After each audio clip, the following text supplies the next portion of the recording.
I think he was, really kind of prowling around the street, looking for details of 19th century New York that were still extant, finding the vestiges of the past in his present. And so, we have these details of life in New York. He has a whole bunch of distinct bodies of work. He photographed the United States West for the Guggenheim Foundation in 1955, 1960s.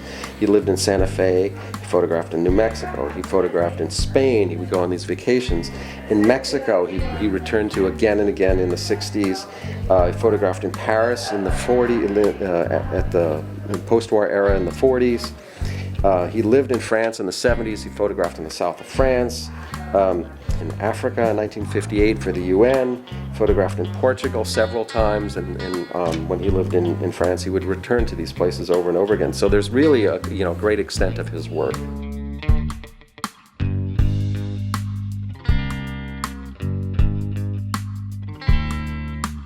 My first show was Elliot Porter, who's a very famous photographer, had Maine connections. And Todd and Lucille Webb were in their 80s at the time. They were 4'0", adorable couple. And they came in and they were just like, looked around and said, we knew Elliot. I was like, great, that's interesting. And then my next show was Eugene Smith and Robert Frank. And they came in and said, we knew Gene. We knew Robert. And then I had Ansel out. I was like, we knew Ansel. So finally, by about the 5th show, I said, well, who are you guys?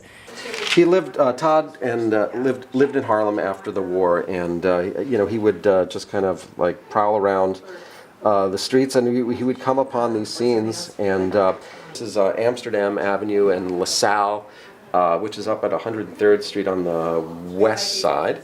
And from there, we became sort of family.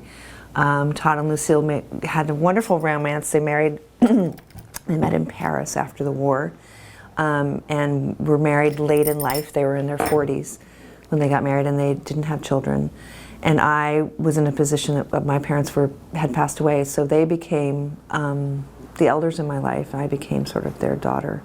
So this is a streetcar from New York, from 125th Street. When he was photographing in 1946, there were still streetcars. This is the Fulton Fish Market Wharf. So in 1946, when he photographed this, this schooner would have been extremely obsolete, and so it was. He was capturing the last dying gasp of sail-powered commerce in New York. My purpose is to elevate Todd's work to, as I term it, the Pantheon, where I believe he belongs. He just hasn't had anybody really advocating for his work particularly, and I'm in a position to do that now. So that's my job, is to get him and his work it's in most major museum collections already, but to get more shows, more publications, more critics writing about him, elevate his stature. So that's what I'm up to, and then it's ultimately about the dispensation of the work where, when I'm old and gray, where is it going to end up? So working on having a safe and, good archive for that. So we've got a couple options in terms of that.